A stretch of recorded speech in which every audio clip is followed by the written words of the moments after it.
Shalom Lecolam, paz a todos. Hoje, 30 de Tirei.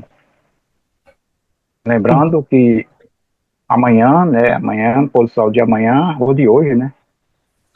Já é Rosh Chodesh, cabeça do mês. Hoje é 30 de Tirei, do ano 5.786, 21 de outubro de 2025. Deixa eu colocar aqui mais alguém, para pegar o começo, né?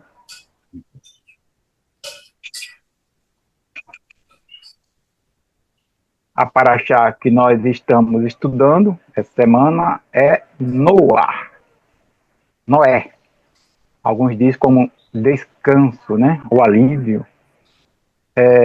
Essa porção ela tem leitura integral no livro de Gênesis, capítulo 6, verso 9, e vai até o capítulo 11, verso 32.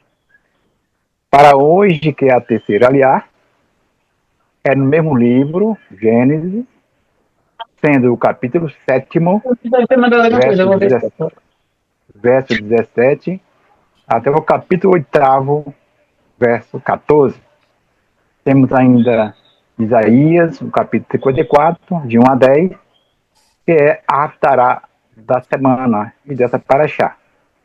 E na Brit Hadashah, o livro de Mateus, capítulo 24, verso 23, até o versículo 46. Rosh Hudá, Vale Vila Velha, também com More Moshe, já estão presentes aí na sala, né? Vila Velha, Rua HaKodesh, né? Lá do Espírito Santo. E aí, antes mesmo dele dar início, eu quero até convidar vocês a entrar no grupo Talmidei Torá, certo? Entre lá no canal Talmidei Torá, muitos assuntos, as parachotes, as explicações da paraxá aqui pelo Zoom já estão todas lá, as anteriores, daqui para frente será colocada. Por esse motivo, nós agradecemos ao Eterno por essa oportunidade que tem nos dado, ao Rabino Shai, que está abrindo as portas para que cada um de nós possamos avançar no conhecimento, né? E a Eloá e a sua grande equipe ali no Tucuruvi, muito bem organizada, que está preparando tudo para nós. Tudo isso para o seu bem, viu, ouvinte? E o nosso bem. Tá bom? É isso aí. Rosh Hudá, está com o Senhor a palavra, que o Eterno abençoe ambos. Shalom. Shalom, Leculam. Shalom, shalom.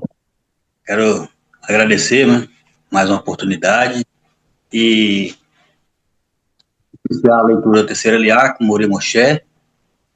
Leitura do hebraico, conforme de costume.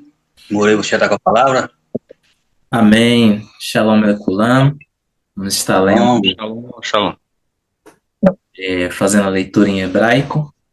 Vayehi hamabul arba'im yom al haaretz va'irbu hamaymi va'is'u et ha'teva va'tara me'al haaretz va'igberu hamaymi va'irbu me'od al haaretz va'telech ha'teva al penei hamay והמים גברו מאוד מאוד על הארץ ויחוסו כל ההרים הגבוהים אשר תחת כל השמיים 15 אמה מלמל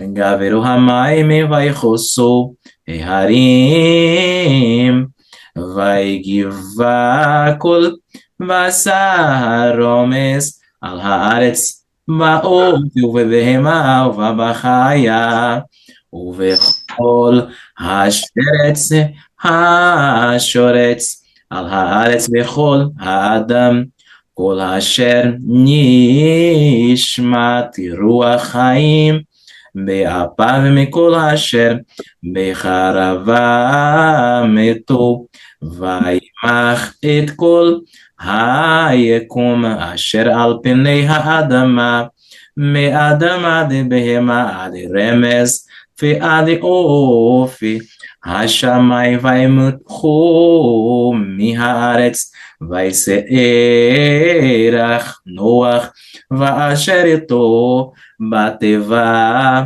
ויגברו המים מעל הארץ 50 ומאה יום. Amém. Amém. Amém. E foi o dilúvio 40 dias sobre a terra, e multiplicaram-se as águas e alçaram a arca, e levantou-se de sobre a terra. E aumentaram-se as águas e multiplicaram-se muito sobre a terra. E andou a arca sobre a face das águas. E as águas aumentaram muitíssimo sobre a terra, e foram cobertos todos os montes altos que estavam debaixo de todos os céus. 15 cúbitos para cima aumentaram as águas, e foram cobertos os montes. E morreu toda criatura que se arrasta sobre a terra, da ave, do quadrúpede, do animal, de todo réptil que se arrasta sobre a terra, e toda a gente. Tudo o que tinha fôlego de espírito de vida em seus narizes, tudo o que havia na terra seca morreu. Destruiu toda a existência que havia sobre a face da terra, do homem até o quadrúpede, até o réptil e até as aves dos céus, e foram destruídos da terra. Ficou somente Noa e o que havia com ele na arca. E aumentaram-se as águas sobre a terra 150 dias.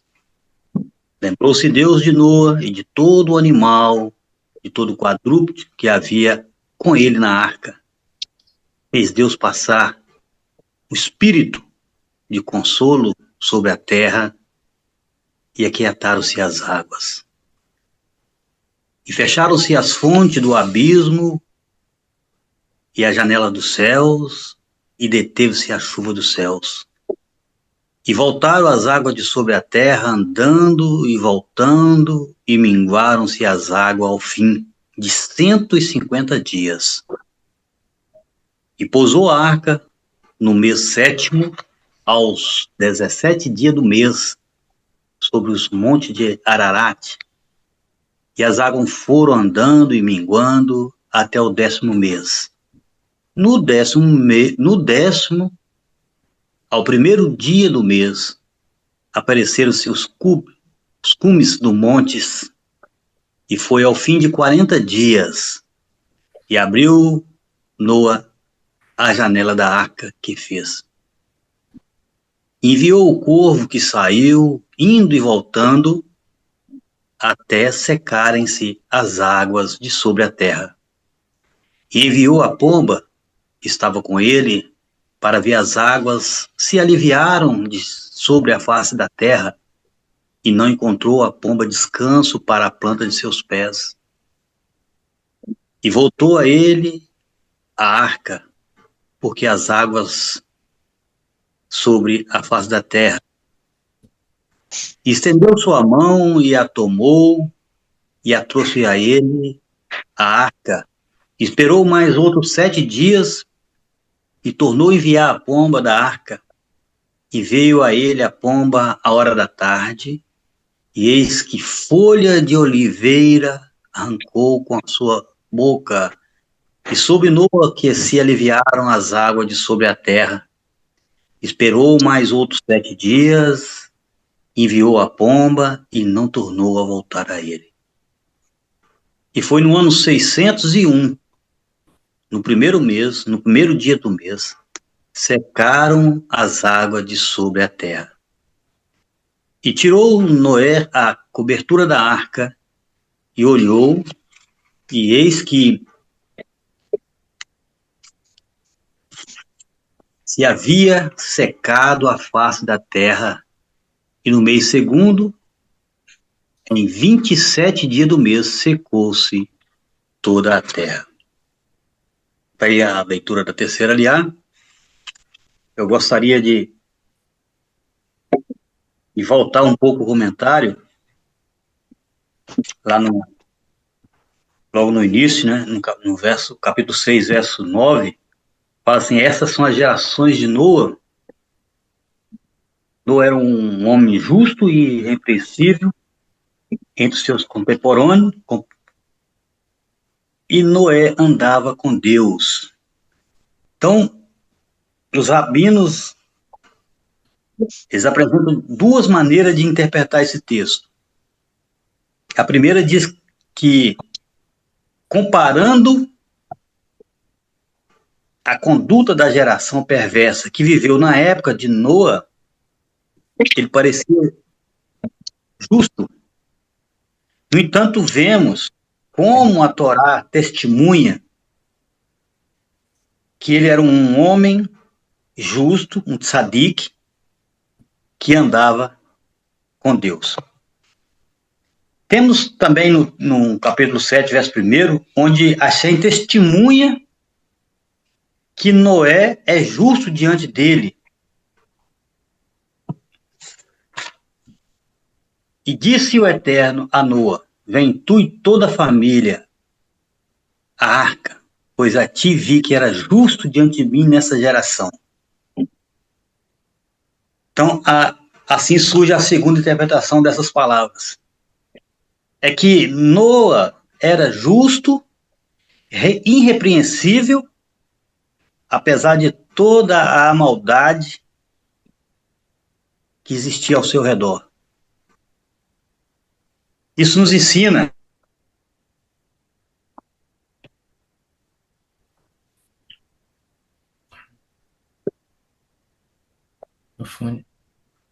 Seu microfone está desligado, Roshi. Roshi, liga esse microfone, por favor. Dê um pane aqui. Ok? Então, isso nos ensina que nem a cultura, nem os costumes do país, nem as pessoas que estão ao nosso redor, nem a sociedade pode ser responsável pelo comportamento de uma pessoa. Cada pessoa tem a responsabilidade de viver em retidão, viver em integridade diante de Hashem. Aqui diz que Noa andava com Deus. O verbo hebraico está na forma itpael, que é uma forma reflexiva. Isso significa que Noa se obrigou a andar com Deus. Não foi uma tarefa fácil. Ele esforçou para conseguir andar com Hashem. Andar de acordo com a vontade de Deus. Não foi uma tarefa fácil, mas ele se esforçou e conseguiu. Né? Aqui no capítulo 7 fala que vi que era justo diante de mim nessa geração. Que coisa importante, né? Aprendemos que andar com Deus requer o quê? Disciplina, esforço, né? Não diz que Noé andou com Hashem, mas com Elohim. Hashem é o atributo da misericórdia e Elohim é o atributo da justiça. Noa se esforçou todos os dias para se encorajar a andar com Hashem, com seu Pai Celestial, em relação ao atributo de justiça. Em meio a uma geração perversa na qual os padrões não tinham mais efeito na vida, Em meio a essa geração, Noa andou nos padrões do justo Elohim. Isso o tornou capaz de ser escolhido para ser um meio de salvação para o futuro. O livro de Ezequiel, capítulo 14, do 12 ao 20, o Eterno menciona Noa como uma pessoa mais influente na história da humanidade. Junto com Iov, com Jó, Daniel, andou. É a palavra hebraica ithaler, né? Ele andou, que vem da mesma raiz de halahá. A palavra halahá é um substantivo que significa andar. A palavra halahá também é usada no judaísmo como um termo técnico para legislação judaica. Halahá é a lei do Eterno, expressa em ordenança, regulamento estabelecido por homens que são nomeados líderes do povo de Israel, com o propósito de quê? De aplicar os mandamentos eternos da Torá a todas as situações da vida atual do povo judeu, em seus relacionamentos pessoais, sociais, nacionais, né? Relacionamentos conjugais. Então, embora a Torá escrita não possa ser alterada, a halahá muda de acordo com a circunstância vivenciada em cada momento histórico. Disso aprendemos que Noa estava interessado em viver na prática os mandamentos que o Eterno havia revelado a Adão, para todos os seres humanos. Então há um caminho reto para o homem, estabelecido no momento da sua criação. Noa trilhou esse caminho, e por isso foi chamado de Tzadik e Tamim, justo e reto. Lá no Salmo 37, o verso 23, está escrito: os passos do homem são dirigidos pelo Eterno, e o Eterno se deleita em seu caminho. Provérbio 19, verso 3, está escrito: a astúcia do homem perverte o seu caminho, e o seu coração está irado contra o Eterno. No capítulo 21, verso 8, do provérbio, o caminho do pecador é tortuoso, mas a conduta do puro é reta. 2 Pedro 2,15 está escrito: eles abandonaram o caminho reto e se desviaram seguindo o caminho de Balaão, filho de Peor, que amou o salário da iniquidade. Então, a Paraxá, ela fala que Noa viveu em meio a uma corrupção, mas ele não se corrompeu. Lá fala que a terra estava corrompida diante de Deus, cheia de violência. Então, de acordo com a Escritura, há 3 pecados particulares que trazem o julgamento de Deus sobre a humanidade: idolatria, o sexo desenfreado, né? E o assassinato. Quando uma nação, quando um povo atinge um certo nível nesses 3 pecados, Deus vem com julgamento para eliminá-lo. Um 4º pecado também é apresentado nessa paraxá, como a gota d'água, o roubo. O texto hebraico diz que a terra estava cheia de nunca. A violência do roubo.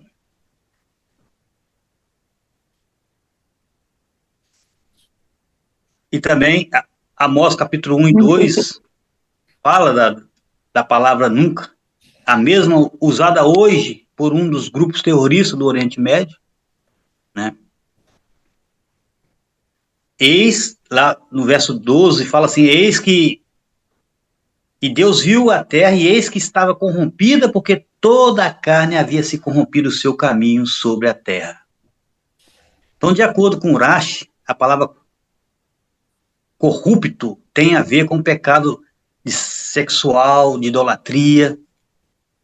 E esses dois pecados são os únicos mencionados nos escritos apostólicos ou na Brit Hadashah como algo do qual se deve fugir. 1 Coríntios, capítulo 6, verso 18, fala, fugir da fornicação. Todos os outros pecados que uma pessoa comete são fora do corpo. Mas o fornicador peca contra o seu próprio corpo. Em 1 Coríntios 10, 14 está escrito, portanto, meus amados, fugir da idolatria. Não apenas os humanos viviam em pecado sexual, mas também os animais.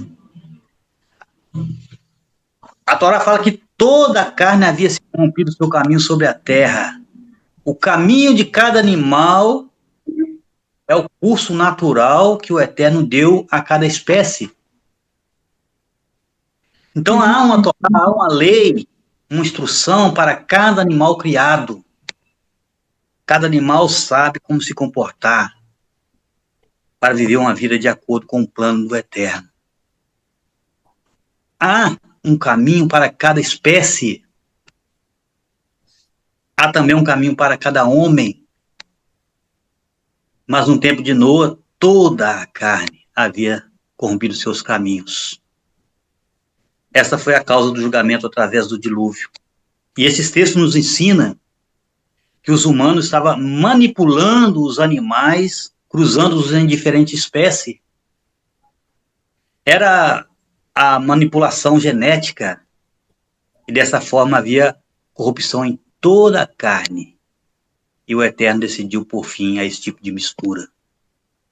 Somente os animais que haviam se mantido sua originalidade em sua espécie, desde a criação, poderiam entrar na arca de Noa para ser preservado para o futuro. O capítulo 20 diz, das aves, segundo a sua espécie, e do quadrúpede, segundo a sua espécie, de todo o réptil da terra, segundo a sua espécie, de tudo virão a ti para fazer viver. Somente aqueles que eram de acordo com a sua espécie eram dignos de ser preservados, de se fazer viver.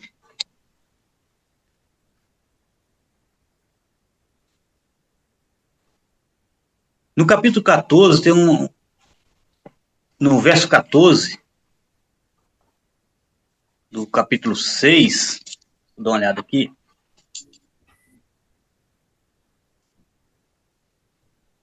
Faz para ti uma arca de madeira de cipreste, compartimento farás na arca, e a untarás por dentro e por fora com betume. Os rabinos discutem sobre que tipo de madeira havia na arca. A palavra hebraica usada é semelhante à palavra para enxofre. A Urashi diz que essa madeira foi escolhida para fazer alusão ao enxofre que veio com as águas subterrâneas durante o dilúvio. Algo semelhante aos restos da arca pôde ser encontrado nas montanhas de Ararat, na Turquia. O verso 18. Estabelecerei minha aliança contigo, virás a arca, tu e teus filhos, tua mulher e a mulher de teus filhos contigo. Tudo que o Eterno faz ele faz com base em uma aliança. É impossível ter um relacionamento com o Eterno sem uma aliança. Até mesmo Adão tinha uma aliança pela qual se relacionava com o Eterno desde o princípio. Como está escrito lá no livro de Oséias, capítulo 6, verso 7, diz: mas eles, como Adão, transgrediram a aliança. Ali me traíram. Então, uma aliança é o quê? Um vínculo mais forte que existe entre duas pessoas ou mais pessoas. Então, uma aliança não pode ser anulada ou desfeita. E essa aliança implica que o Eterno prometia guardar os frutos que seriam comidos dentro da arca durante todo o período do dilúvio. Também implicava a proteção especial contra os homens que quisessem prejudicar Noa e seus filhos durante a construção da arca.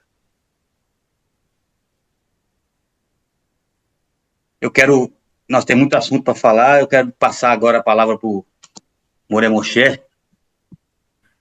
Shalom, Moré, pode dar continuidade. Muito boa a explanação, muito construtivo essa instrução. É muito interessante a característica que Noa tinha, ou as características, entre elas, era justamente fé, que geralmente nós traduzimos como algo, crer em algo, mas a fé está atrelada à fidelidade. No hebraico emuná, no hebraico antigo, tinha um sentido de fidelidade.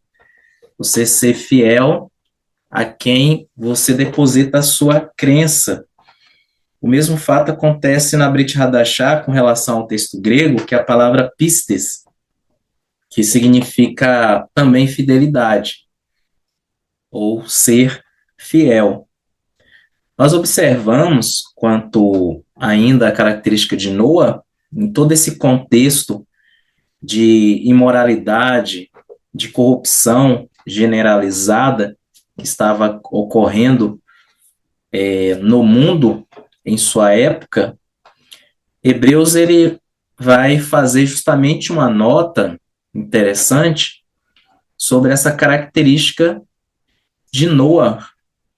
Hebreus capítulo 11, versículo de número 7,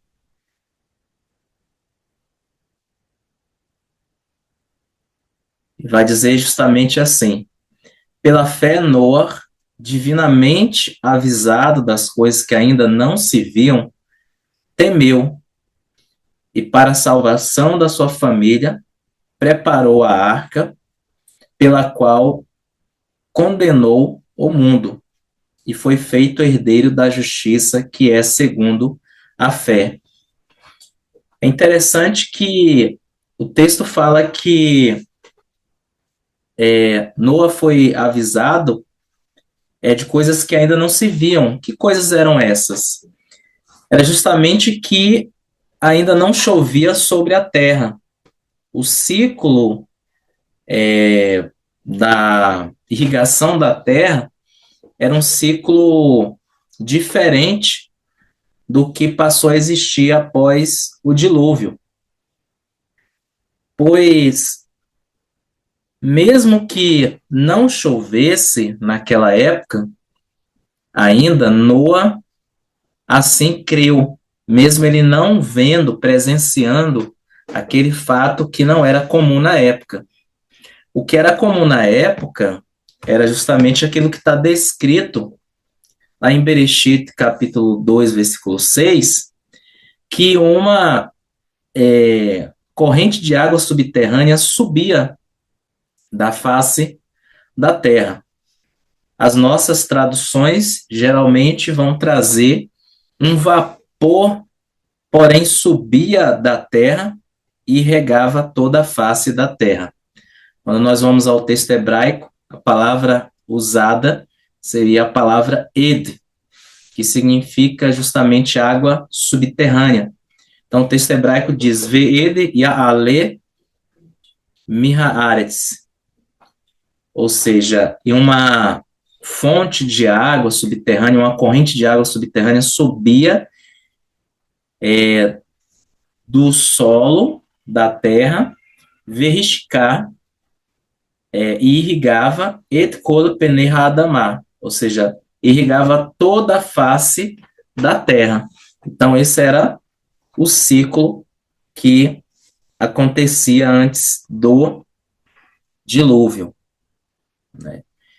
Então, Noa, ele, mesmo não vendo ou contemplando aquele fato, ele se manteve firme, ou seja, ele fez uma junção da fé com a sua fidelidade ao mandamento divino.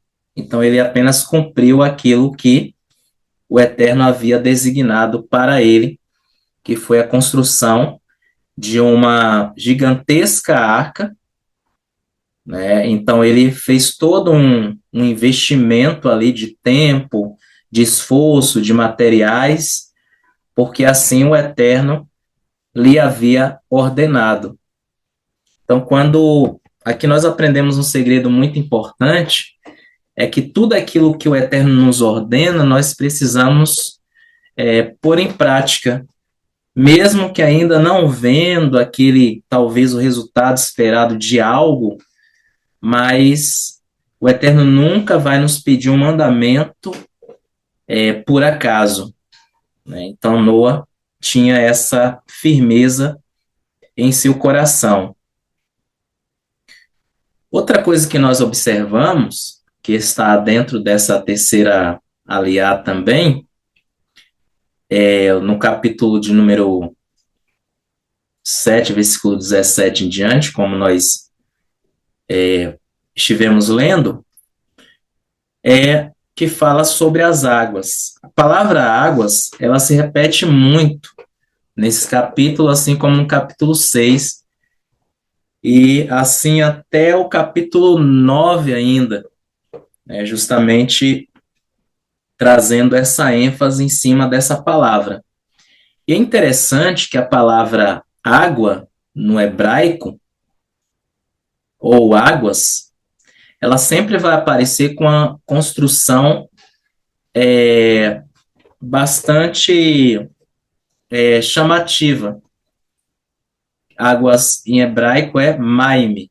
Hamaime é as águas. Então, maime está em uma construção gramatical chamada de dual. O que é um substantivo dual? O próprio nome já vai propor que significa algo duplo, algo que tem um par, assim como na palavra Yerushalayim, Mitzrayim, e outras palavras também, como Yadaim. Yadaim significa par de mãos. Então, a ideia que nós temos é justamente algo que havia nas águas que demonstrava esse par. O que essas águas elas tinham como par? Ou qual era o resultado disso? Na verdade, esse dual fala dessa questão de ser duplo, os dois poderes das águas. Quais são os dois poderes das águas? Aqui na Parashá de Noar, nós temos um contraste com a Parashá de Bereshit, mas não é um contraste no sentido contraditório, mas é justamente para enfatizar os dois poderes desta água designado pelo próprio Eterno. Por exemplo, as águas elas possuem poder tanto da vida quanto da morte, tanto da criação quanto da destruição. Nós vemos isso justamente nessas duas parashiot. Por exemplo, quando nós voltamos um pouco lá em Bereshit, capítulo 1, versículo 20 e o versículo 21,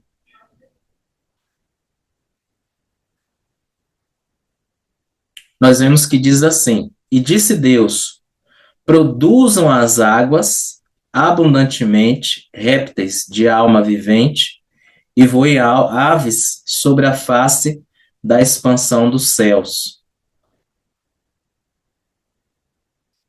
E Deus criou as grandes baleias e todo réptil de alma vivente que as águas abundantemente produziram, conforme a sua espécie, e toda ave de asas conforme a sua espécie. E viu Deus que era bom. Então, aqui nós temos o relato das águas trazendo vida, né? E é interessante que essas águas, elas já tinham sido criadas como um dos elementos que constituiria a criação, um dos elementos que seriam usados para a feitura da obra divina.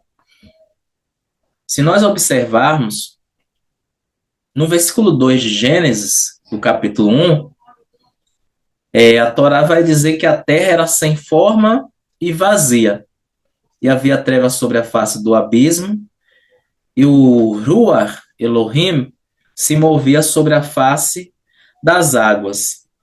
Curiosamente, de onde é que aparecem essas águas? Sendo que explicitamente não vai se falar sobre a criação dessas águas.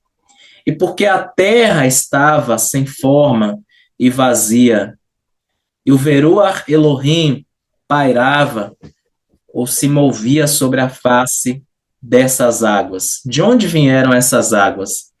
Essas águas, na realidade, elas vieram desde o capítulo 1, versículo 1. Porque quando diz que em um princípio indeterminado, Bereshit bara Elohim et hashamayim ve'et haaretz, aqui o Eterno cria dois elementos. O primeiro elemento está na palavra céus. Se nós observarmos a construção da palavra céus, aqui eu tenho sham, ou chá, mas a palavra maime. Chá vem da palavra asher, que significa o que, ou aquele que, e assim por diante. Então, mais a palavra maime, que é águas. Então, significa aquele que possui águas. Ou seja, então o Eterno cria aqui as águas no versículo 1, por isso que as águas no versículo 2 aparecem, porque elas são criadas no versículo 1, mas está codificada na palavra hebraica dentro da palavra céus, e ele cria também Haaretz, ou a terra. Que terra é essa? Geralmente a gente imagina a terra no sentido de globo terrestre já pronto, já preparado. Mas ainda não é a criação completa do planeta Terra.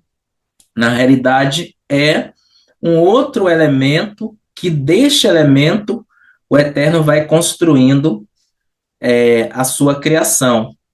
Quando, por exemplo, nós vamos aqui no capítulo 1, versículo de número 9 e 10. E disse Deus: ajuntem-se as águas debaixo dos céus num lugar, e apareça a porção seca. E assim foi. Então, essas águas estavam submergindo essa porção seca que era a terra, que foi criada no versículo 1. Tanto que no versículo 10 ele vai dizer: e chamou Deus a porção seca, ou elemento seco, terra. E ao ajuntamento das águas chamou mares, e viu Deus que era bom. Ou seja, esses dois elementos foram usados para criar a vida. E tanto que existem algumas situações também com relação à terra, que o Eterno vai ordenando para a terra produzir. Então, a maneira como o Eterno vai construir, vai elaborar a criação, é como uma grande construção, a construção de uma casa.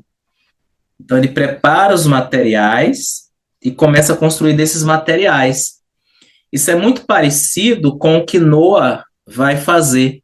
Ele vai justamente fazer isso, fazer a coleta de todo o material necessário e construir uma arca. Ou seja, para isso ele tinha que ser criativo, ele tinha que seguir técnicas ali de encaixes e tudo mais. Então isso emitia nele o quê? A imagem e semelhança de Deus, como o Eterno havia falado lá no capítulo 1, versículo 26, façamos o homem conforme a nossa imagem, conforme a nossa semelhança. Então, no capítulo 1, versículo 22 mesmo, capítulo 1, versículo de número 24, a terra produzindo. E disse Deus, produz a terra alma vivente conforme a sua espécie, gado e répteis e feras da terra conforme a sua espécie. E assim foi. Né? Então, o Eterno constituindo ali a sua criação por meio desses elementos naturais, a terra e também as águas. E agora, na Paraxá de Noar, nós temos essas águas exercendo o juízo divino sobre a face da terra, para destruir a humanidade corrompida e toda a carne que havia se corrompido na face da terra.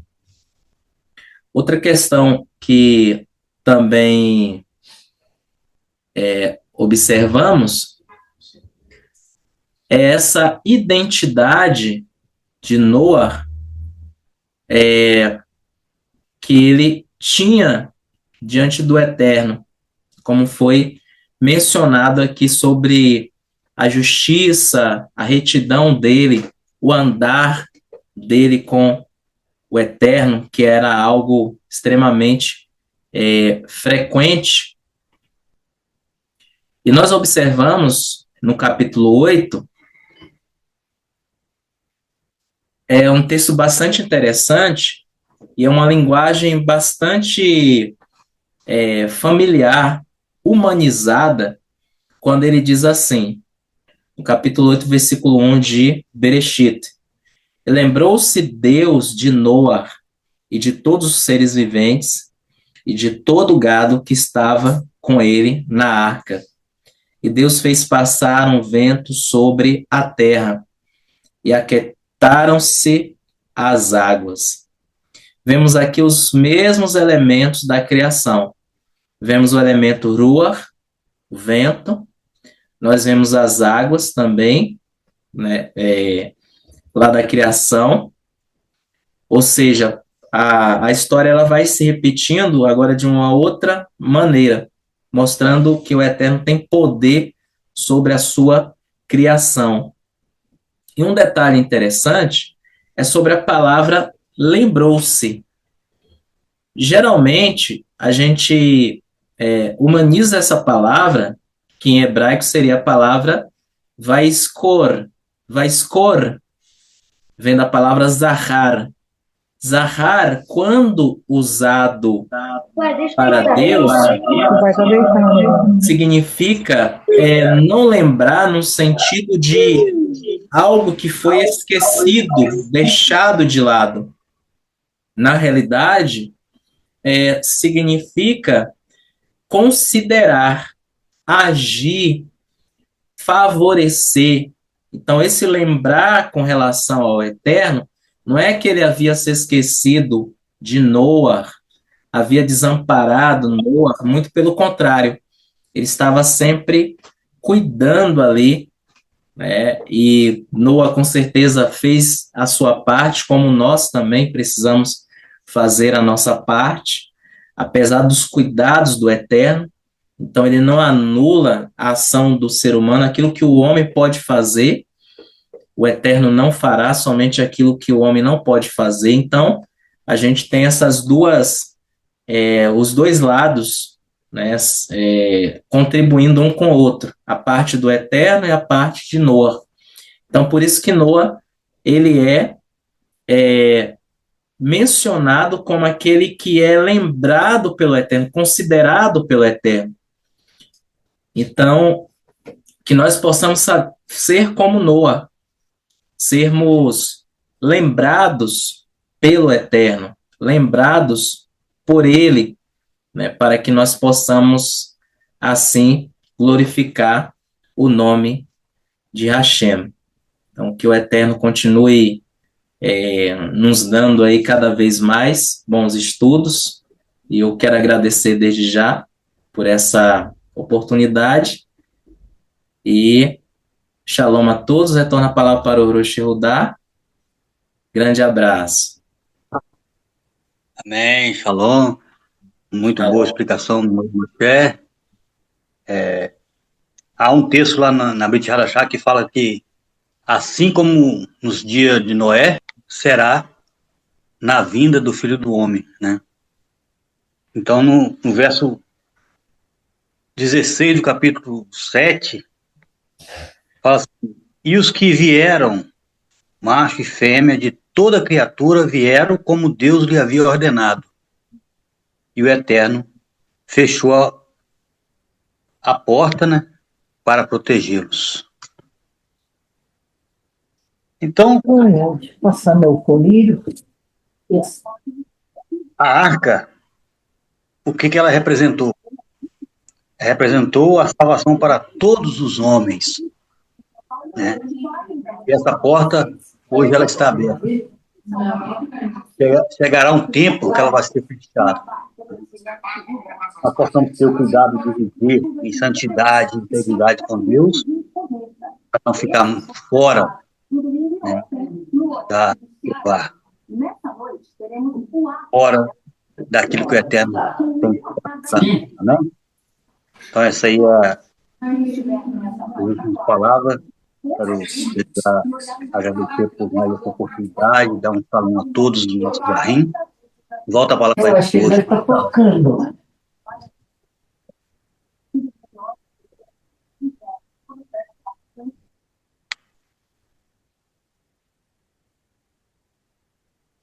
Shalom, estou aqui. Só estava aqui prestando atenção no microfone que estava agora no finalzinho atrapalhando a nossa conversa, mas o Mori Moshe pode desligar, desativar aí a gravação, ok?